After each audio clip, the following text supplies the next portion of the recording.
Hi, welcome to my guide on writing a simple rock or metal song.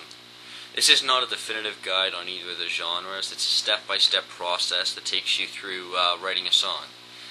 I'm going to warn you that there's a little bit of music theory in this that you probably should know anyways, so don't get kind of worried about that. I'm going to explain one little bit of it to you, then it'll just be steps after steps of doing the song, and at the end of this video, hopefully you'll have a song of your own. So the first step is thinking about what you have to work with. This could be the amount of musicians you have, maybe 2 guitars and a bass player, maybe a drummer, and it's also thinking about the skill level of those musicians. Some guys will be playing a lot harder stuff than you, some guys will be playing a lot easier stuff than you, or some guys won't be playing at all, they'll just be playing what you tell them. So you have to kind of think about what you have. You need to know your limits on what you can and cannot play. This is really hard to figure out because a lot of bands just kind of go for everything and screw up horribly. It's happened to me a couple times, so kind of think about what you have to work with and the amount of instruments you have to work with.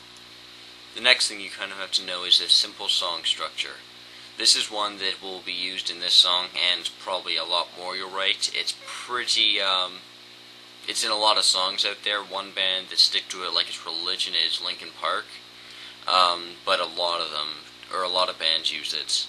It's a very simple thing. It's intro, verse, chorus, bridge, chorus, then an outro. So we're just about ready to start writing some riffs, but before we do this I gotta explain that little bit of music theory I was talking about. This is a little bit called scale degrees that you probably might know, I don't know. It's really simple to learn. I'm going to explain it in like 30 seconds. When you're playing in any scale, you have some degrees. When you're playing in a C major scale, you have 1, 2, 3, 4, 5, 6, 7. Then it goes back to the first. And then, because you're at C again, the next note will be a D, obviously, and then you'll have another second. It keeps going up and up and up and up to however far you want to go. But the good thing about this is it transposes to any key you like. So if you were to play that same progression, the 1, 2, 3, 4, 5, 6, 7, 8, which is just the major scale, in, say, F, you'd still have...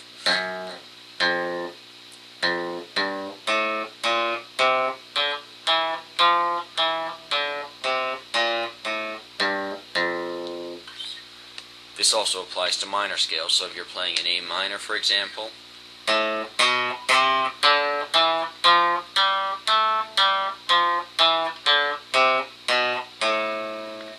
you have 1, 2, 3, 4, 5, 6, 7, 8. And then again, you can transpose that to whatever you like. This is really helpful because if I say play a 1, 1, 4, 5 progression, you automatically know that that's...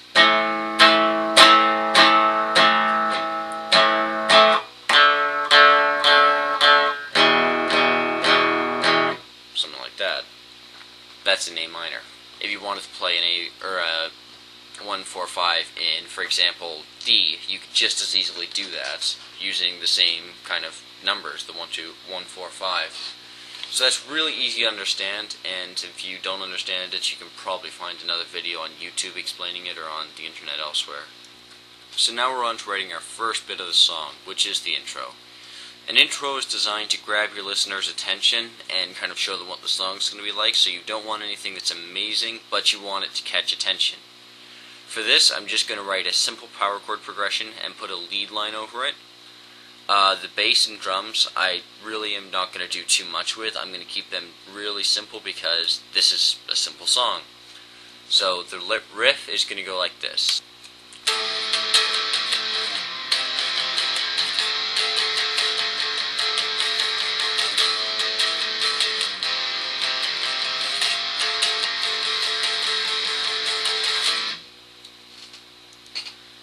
Now for this video, I'm going to use a program called Guitar Pro to play the backup parts or maybe even the lead parts, just because I don't have a band with me and I'm not going to record it because that takes way too long for a video like this.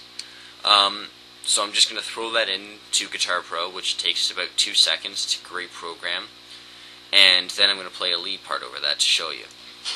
Alright, what's going to happen is I'm going to play the riff twice with just the power chord accompaniment. Then I'm going to play it twice with the power chords, the bass guitar, and the drums. So here it goes.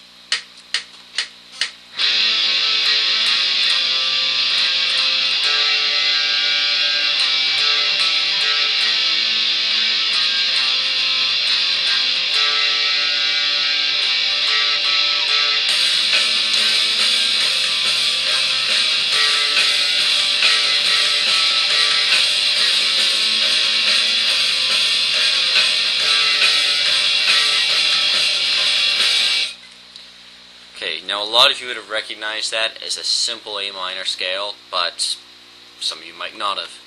The A minor scale, which you should know if you're playing this, is really simple, and it's a really effective way to get decent sounding riffs. That one wasn't amazing right there, but I can play a lot better if I really try at it. This is just for the sake of doing it really quickly to show you guys. So this is about the end of the first part of this. I'm going to do another part because I don't think I can upload a 10-minute video or whatever this is going to work out to be. So I'll see you in about 2 seconds.